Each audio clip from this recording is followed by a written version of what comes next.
Tengan un excelente día, compañeros, colegas, estudiantes. En esta oportunidad vamos a continuar con el curso de Derecho Civil, en específico con el libro segundo de Código Civil. Eh, Les recomiendo que vayan a la página Derecho Fácil CO que dejaré abajo en la descripción para que tengan mayor información sobre este tema, que de igual forma la van a encontrar en la página, como siempre apoyando la educación jurídica y virtual gratis. En esta oportunidad vamos con la segunda clase. Empezamos y vamos a ver lo que tiene que ver con la clasificación de las cosas de acuerdo con el propietario.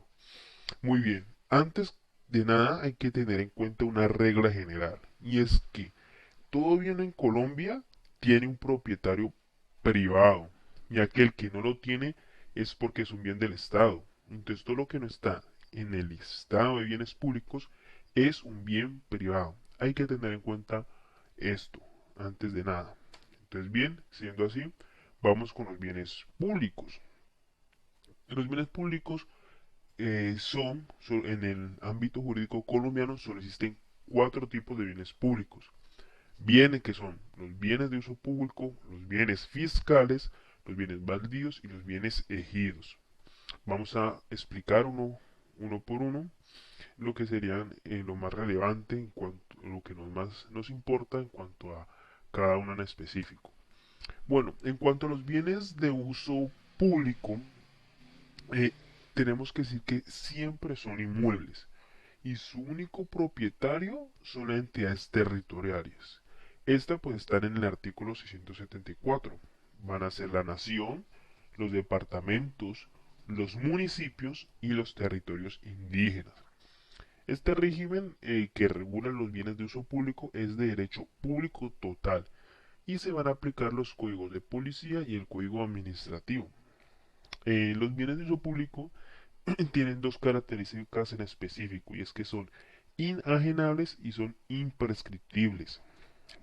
Cabe también hablar sobre la desafectación del bien público, y es que no puede cambiarse el destino de un bien público. Lo que se puede cambiar es el servicio.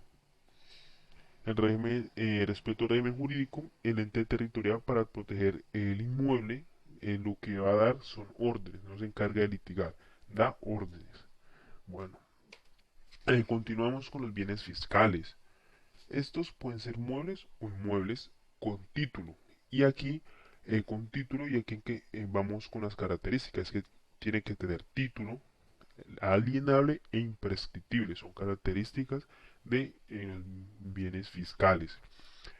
Cuando hablamos que son alienables, decimos que para enajenar un bien fiscal, este tiene que someterse a un proceso llamado desafectación.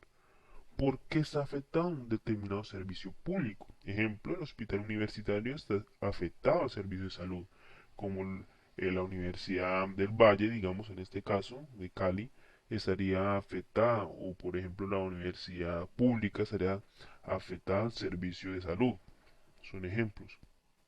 Sin embargo, aún desafectado, el bien sigue siendo público. O sea, solo podrá convertirse en un bien privado en circunstancias muy especiales previamente conocido en el trámite de la desafectación. Y las finalidades que cumple la desafectación son dos, que serían para cambiar el destino al bien o para venderlo. Si el bien es mueble, también hay que someterlo a la desafectación. Eso nos indica que la naturaleza de los bienes fiscales es mueble o inmueble, ¿no? El cambio de destino decimos que es una situación excepcional, ya que generalmente se cambia por deterioro y vejez. Cuando se van a generar un bien fiscal mueble, se está prohibido lo que sería la venta directa. En el caso entonces, cuando se enajena, tiene que hacerse una subasta, para que tengan muy en cuenta esto. Y hablamos con otra característica, es que son imprescriptibles. O sea, ¿qué quiere decir que son imprescriptibles? Quiere decir que nadie puede ganar el dominio del bien fiscal por prescripción. Sencillo. Esto es a que la finalidad del bien público es prestar un servicio a todos. Entonces, cuando una persona intenta o alega quedarse con un bien fiscal, se va a llamar usurpación. Bueno, en cuanto al propietario, pues pueden ser entidades territoriales y los órganos de gestión. Cuando hablamos de los órganos de gestión, decimos que son aquellas instituciones por medio de las cuales el Estado divide su trabajo. Ejemplo, Ministerio de Salud, Ministerio de Defensa, Ministerio de Educación, etcétera. Hay algo importante entre los bienes fiscales, el destino. O sea, el destino de los bienes fiscales son los servicios públicos. O sea, esa es su esencia. Y tiene las siguientes características, obviamente, ese destino. Y es la legalidad y su especificidad. La legalidad refiere a que, o al estar sometido al principio de legalidad, quiere decir que solo presta el servicio que se encuentra definido y regulado en la ley. Hay que tener en cuenta.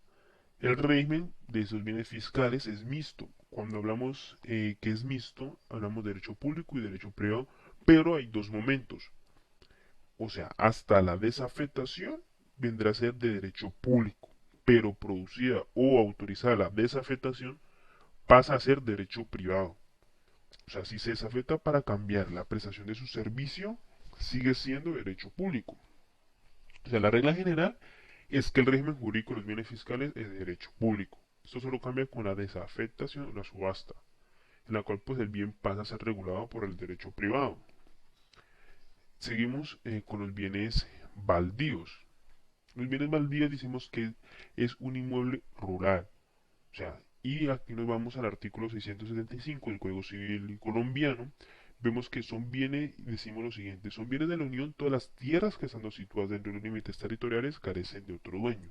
Y esto es muy importante, les pido que subrayen carecen de otro dueño. Importante tenerlo en cuenta. Entonces, como el baldío no tiene registro, el predio se tiene que identificar y se identifica de la siguiente forma.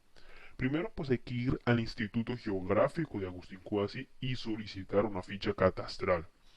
Después con esto vamos a ir a la oficina de registro y con la ficha catastral para averiguar si el predio tiene una matrícula inmobiliaria.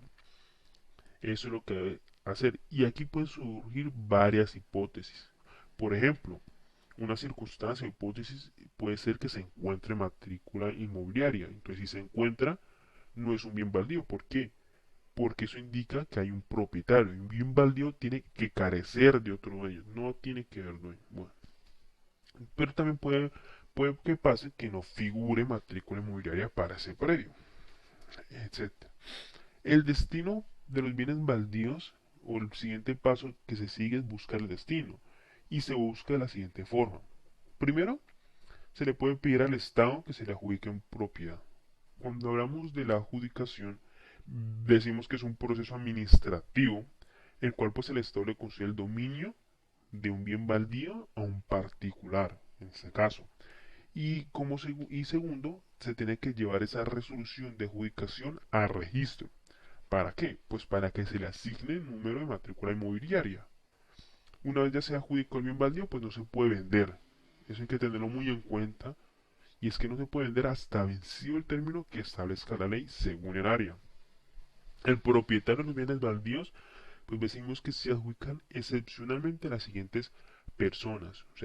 O sea, el propietario es la nación y excepcionalmente se adjudica a las siguientes personas, que serían personas naturales, segundo, las unidades familiares agrarias, tercero, las cooperativas agrícolas y cuarto, las sociedades comerciales. Pero ojo, sociedades comerciales cuyo único objeto social será producción agrícola, pecuaria o industrial en el campo.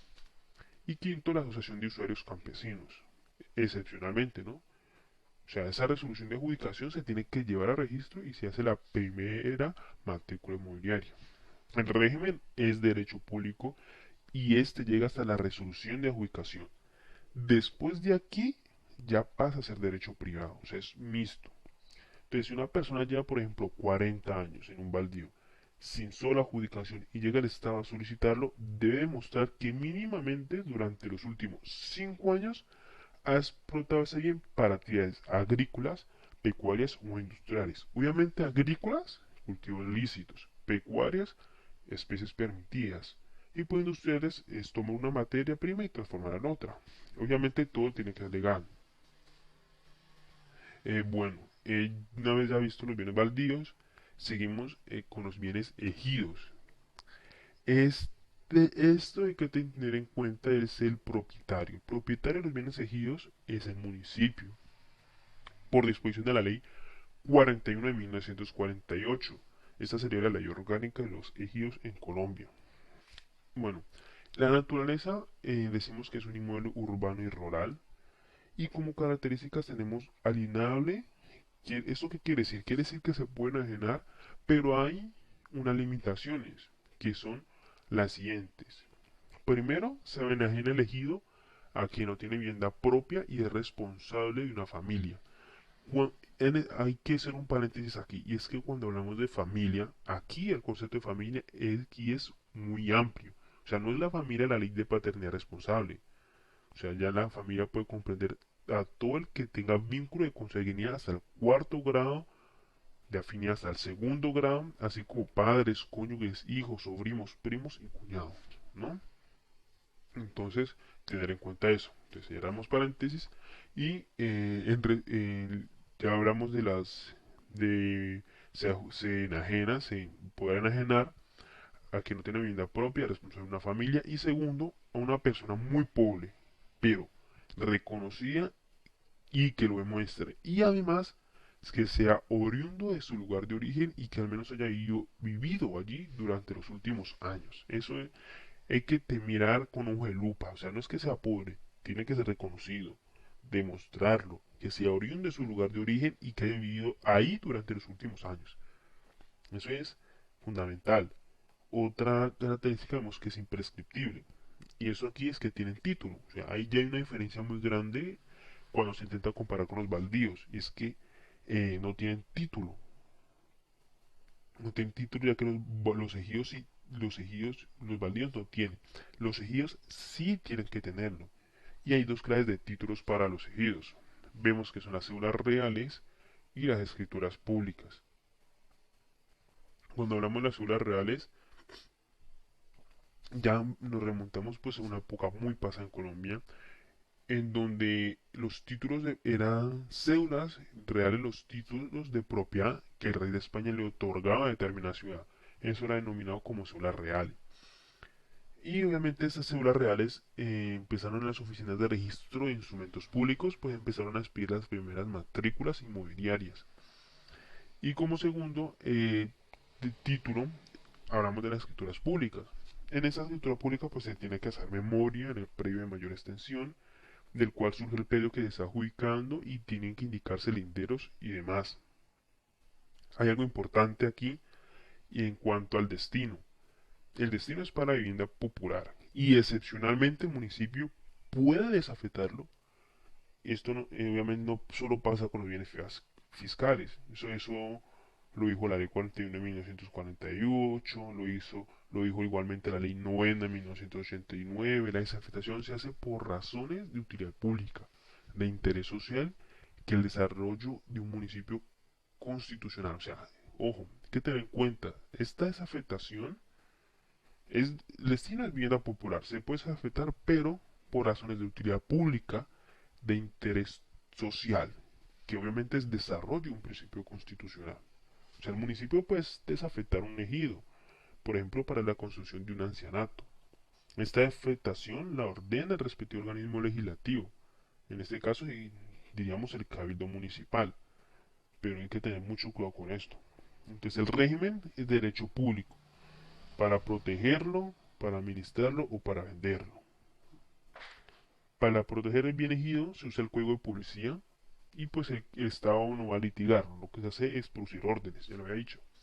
Y las normas que regulan los bienes ejidos, para que los tengan en cuenta y si quieren profundicen más sobre este tema, tenemos la ley 41, aquí me equivoqué, no es la ley 49, sino la ley 41 de 1948, la ley 9 de 1989 y la ley 388 de 1997.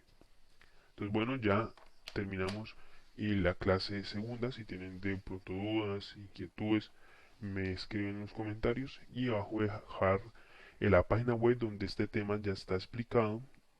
Y de igual forma, que tengan muy buenos días muy buenas tardes y nos vemos en la siguiente clase.